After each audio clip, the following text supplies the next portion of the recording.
I'm going to give you my thoughts and opinions on every Anvil ship, and we're starting right now. Thank you so much to all the supporters that make this channel possible. I am Subliminal, and this is a Star Citizen's Guide to the Galaxy.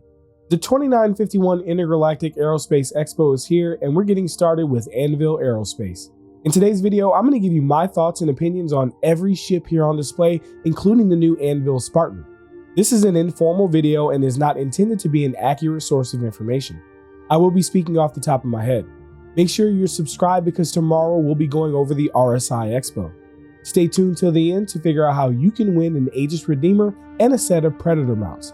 Without further ado, let's get to it.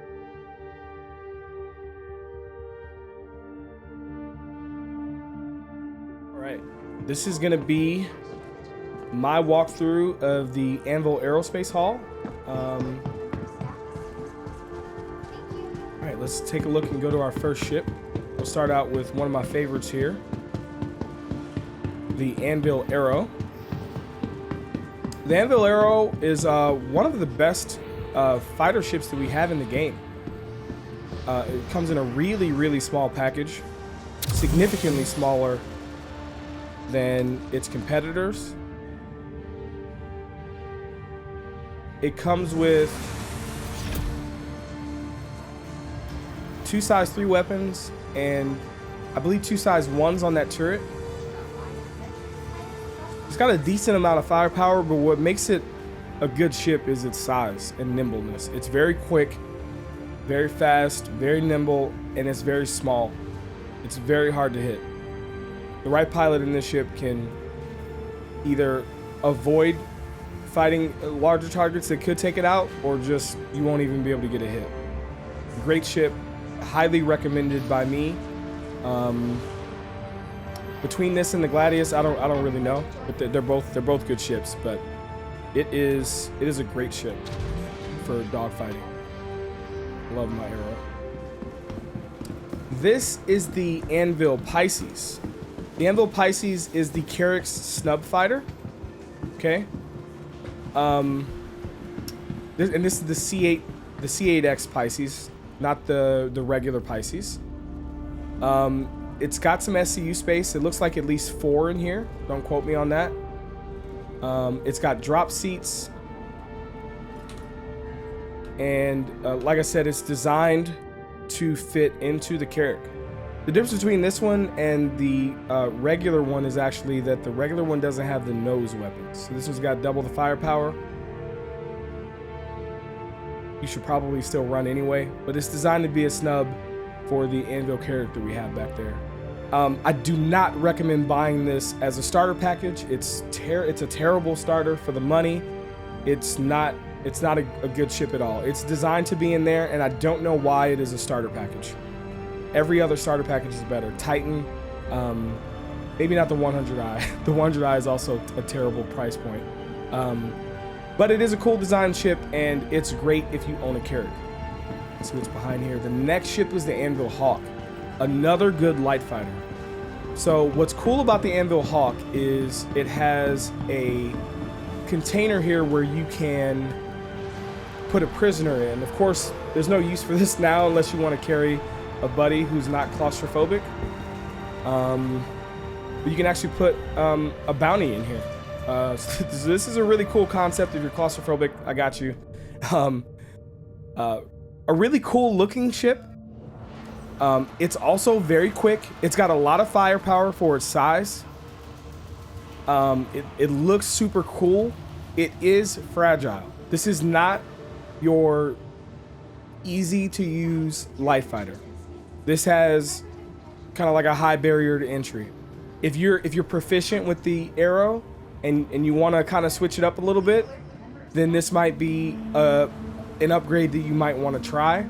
But I would not use this until you're comfortable in the Arrow or Gladius, because this ship is not very forgiving. If you make a mistake in this, you can get taken out pretty quickly. So I don't recommend that for this ship for everyone, but it is a good ship. I get a little, and it also has an EMP. Kind of forget about that, but it has an EMP.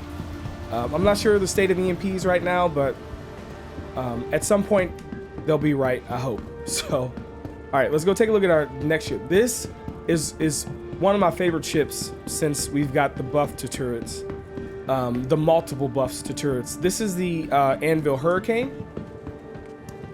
This is a great duo ship. I wouldn't use it if you're just by yourself, because the pilot weapons, it's 2 size 4, so it's got the firepower of a Talon, but in a bigger, slower frame. But if you put someone in the back, you've got 4 size 3 turrets. That's absolutely ridiculous. And size 4s, 2 size 4s for the pilot. And the capacitor charge on those turrets is dope. Essentially, the turret can damn near fire forever. It's a good looking ship. I don't know about the color, but you can always change the skin. And it's the best duo ship that we have in the game right now, until the Scorpius comes in, and then at that point we'll have to see. But this is a great ship. I highly recommend it. They just buffed it with like a size 2 shield or something like that. So it's even arguably OP at this point, but it's whatever. All right, our next ship is the Anvil Carrick. I'm not gonna bother going into this. I'm sure you guys have seen the Carrick. It's a good cargo ship. It's a very important ship this patch because you can actually respawn in the bed when you die.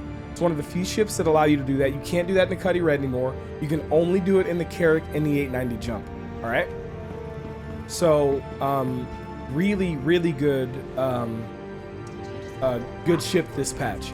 It doesn't have as much SCU as the C2 or even the Caterpillar, but it's still very valuable. If money's no option for you, it's the best ship to own, to do like bunker missions and everything with your buddies. Yeah, like I said, I'm not gonna go inside of it, but it's a great ship. No pilot weapons, but it does have remote turrets or I think that's an actual turret actually. There's a remote turret at the top, and then there's 2 turrets on the side, and they all hold like size 4 weapons.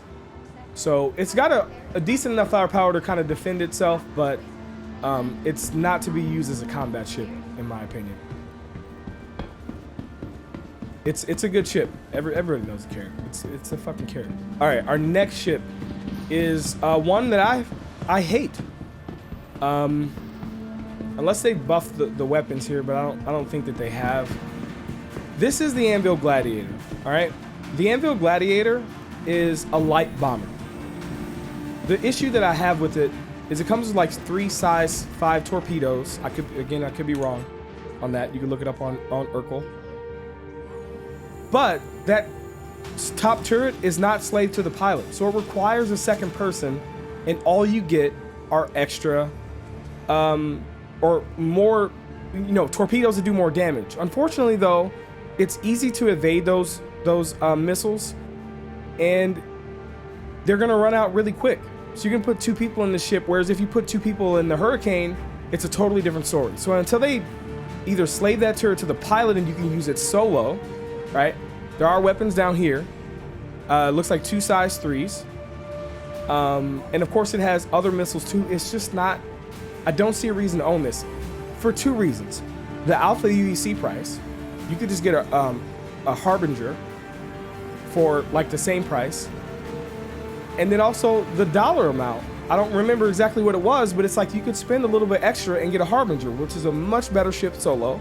Adds a little bit of maybe even a lot bit of value when you put a second person in it, and it still has those torps. So I can't recommend this ship. It's one of my least favorite, mainly because of its value. It doesn't add, there's no way to have this and have value. You could have just gotten something better, in my opinion. Anyway, oh wow, dude, there's a guy on top of the Carrick. Let's go. We're in the next like showroom area here, and our first ship, ladies and gentlemen. Oh, and there's nobody in it. I can almost never get in this thing. There's always somebody in it. This, ladies and gentlemen, is the F8 Lightning. Actually, let's look at the cockpit. Okay, it's kind of got a cockpit. The cockpit similar to the Hurricane, actually. I think they need to update this, but I think it could use maybe some larger screens. little bit more futuristic. It's tight in here, boys. All right, anyway, this is the F8 Lightning. This ship is going to be available if you complete some sort of an objective in Squadron 42. I found out that you can fight one, possibly even maybe hijack it in some way, if you do Miles Eckhart's missions. And I was fighting in the Ares, and it actually started dunking on me for a second because I underestimated. I didn't know what it was. I thought it was a hurricane, but no. It's a ton of firepower here. I'm not even going to begin to throw out the sizes because I could be wrong, but that looks like a size 4. That looks like a size 3, which, by the way, a size 3 looks small. That looks like more size. I mean, this thing is just armed to the teeth, boys. This is ridiculous. And it's got the turret, the turret at the top. That's absolutely insane. It looks gorgeous. It looks like if Lamborghini like made a spaceship, it would look like this. Just over the top. Absolutely ridiculous. I'm gonna get out so these other people can get in it. Can't wait for this to hit the verse. You could also spend like 15 grand and get one that has like a carbon fiber and gold trim. Don't do that. Unless 15 grand's like just nothing to you. In which case, my Patreon is linked below. I'm gonna cut that out. All right, let's go over here to the next ship.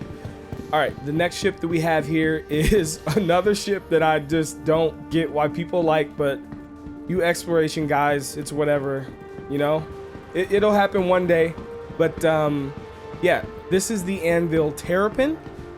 It's the little turtle ship. If we step inside here, we've got the support station where you can use this to like scan. It's an exploration ship. So you got your scanner in the back there. Now, this thing is really tanky, this patch. They recently buffed it. It's pretty tanky. But I just don't see anything you could do with it right now other than running box missions. But of course, I don't think anybody's buying this ship for the right now. But yeah, it's an exploration ship. It does look cool. I'll admit, I'm gonna be honest. The vibes that I get from the inside of this ship in this room back here is like that you set somebody in that chair, you strap them to it, and you torture them. Like, that's what this looks like to me. This is a torture chamber. Change my mind. This is where you put Drake pilots in there, right? You put them in the real ship, and you strap them down, you torture them. You know, that's how you do that. There is a space shitter in here, shower, sink, all that. Bed to log out in. It's a cool little ship. Just the gameplay isn't in there for it yet. The next ship is the Anvil Valkyrie. So this is the Anvil dropship. Comes armed to the teeth, but they're all pretty much turret weapons. I believe the pilot can only control those. I may be wrong on that. There might be another set of weapons that the pilot can control. This ship used to have a pretty important purpose if you wanted to like transport around a mining operation, basically transporting vehicles around. If you're role-playing with some FPS combat, doing that type of thing, it was a cool ship, but unfortunately I think the MSR does all of that better. And until we have a reason to have a dropship like this, I think it's another ship that just doesn't get used all that often. I do like it though. Love the ship. You can put a Merlin in here. You can park a Merlin in here. It's so dope. First time I ever put a ship inside of a ship. It does have cargo space now, if you haven't played the game in a while. It's not very much though, but it does have some cargo space. But it's not enough to use for cargo, honestly. Anybody who owns this probably has a better cargo ship. You have the drop seats, you have the turret, more drop seats, and of course you can go upstairs. There's a bed, more turrets. There's turrets all over the place. The side door here has turrets with guns. Pretty dope. Pretty dope. Like I said, I like the ship, but I just don't see a reason to have it in the game's current state. All right, the last hall before we go downstairs is gonna be the room with all of the Hornets in it. So, I wonder if I can guess all of these without actually looking at the sign.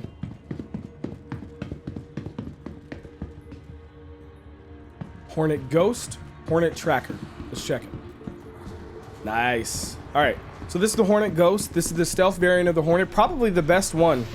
I haven't tried it out yet, to be honest, but from what I've heard in like the comments of my Discord, link down below, it's the best Hornet to have because there's like almost no difference between it and the other ones. It's got a lower stealth signature, so, and you can equip it to be almost identical to a Super Hornet. You can put the chin weapon on there. You can put the ball turret at the top. So, in my opinion, this is the best Hornet. In my opinion, stealth can still be important, and it will be more important in newer patches. This is the tracker. This is the scanning variant. I don't know if you could see it here, but there is. Let me just get in it. There is a. I want to get in it. How do you get in it? Oh, I see it. So there is a scanning dish at the top that didn't load in. Or this isn't the tracker.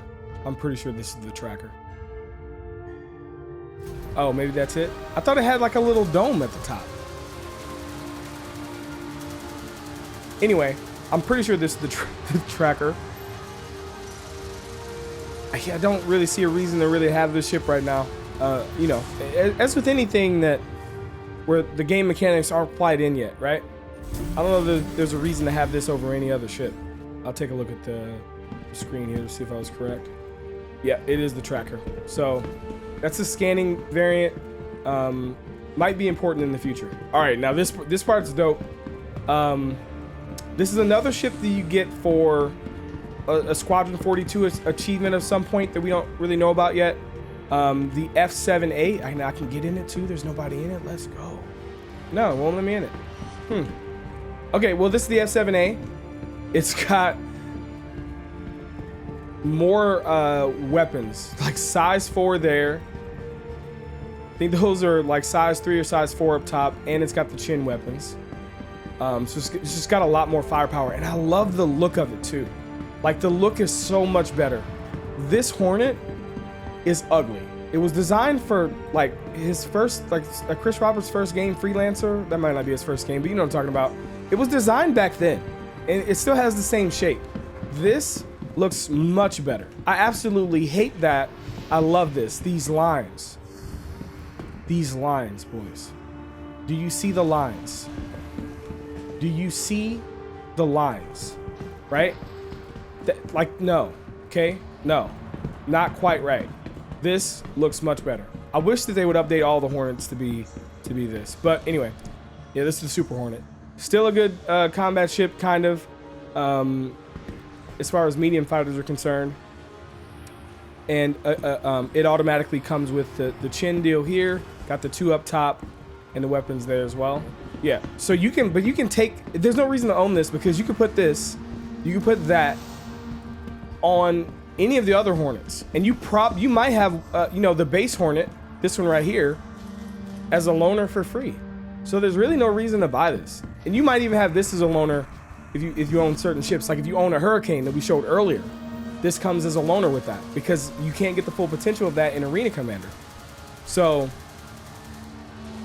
this is it's a good ship, but I don't approve of buying it because you could just get something else, and you might even already have it for free. So make sure you don't, because you'll always probably have that, literally forever if you own a Hurricane. And to be honest, if that's going to be the case, just don't ever buy this. Just upgrade this to a Hurricane and you'll keep this and that ship. Wildfire, another ship that I don't recommend. You can buy that turret now, that ball turret, and put that gun on it. Doesn't come with the chin gun, so it's already still not kitted out to have the most DPS. So really, it's just a skin and a loadout again. That's really the only difference. And then this is, of course, the F7C. That again, you can turn into your own little Super Hornet. You know, I even think it has more hull HP by like a little bit. It's not really worth mentioning, but yeah. All right, let's go ahead and head downstairs now. All right. So coming down here to the lower level, we have the Anvil Ballista. Anvil Ballista is another ship that's missing.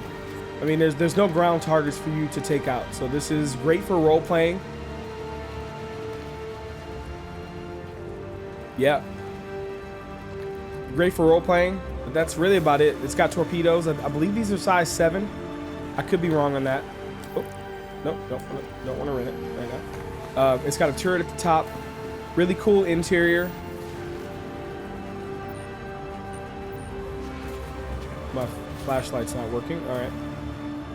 Top into the driver's seat here. Take a look at it. I can't really get a good look because of the space here, but it's got a anti-personnel turret at the top. It has 8 smaller missiles, and they're still pretty big though. They look like maybe size 3s if I had to guess, and then size 7 torps, and they might be size 9. It's cool though. It's a good ship, and I'm really glad that this is a base platform for more Anvil land vehicles. So once there becomes like more of a reason to have a ship like, or a vehicle like this, you know, it's pretty cool. Yeah, you've got a operator seat here for the gunner. Is it facing backwards? Oh no, I don't know. Oh, the screen was in front of it, but it goes away when you sit in it. That's cool. Anvil Aerospace. All systems. Let's see online. if I can't move my mouse in here. Okay, whatever. Let's get out. Yeah, cool little land vehicle. At this point, it's kind of like a... It's not really that much gameplay for it. It doesn't fit in a lot of ships. It's hard to find a ship. You got to put it in... does it fit in a Carrick? I can't remember. I think it does. You definitely fit it in a C2. It's probably the more popular ship. C2, A2, you know, the Hercules line can all hold it. So that's pretty cool. All right. Let's head over to the new brother or sister of the Anvil Liberator. This is the... I forget the name. Let's actually listen to this. Despite the aerospace in its name, Anvil has hardly been limited to the skies. For example, the tough and rugged Atlas vehicle platform was developed to help conquer the unforgiving landscape found on moons and planets alike. Both the Ballista and the Spartan were both built from this design foundation, proving its adaptability. So the Atlas is actually the platform that the Ballista is built off of, and this is the Spartan, the troop carrier. Oh, dude, I like that. I don't know why. I know that's something that's small, but I like that. I like the shape of it at the rear. It reminds me of the...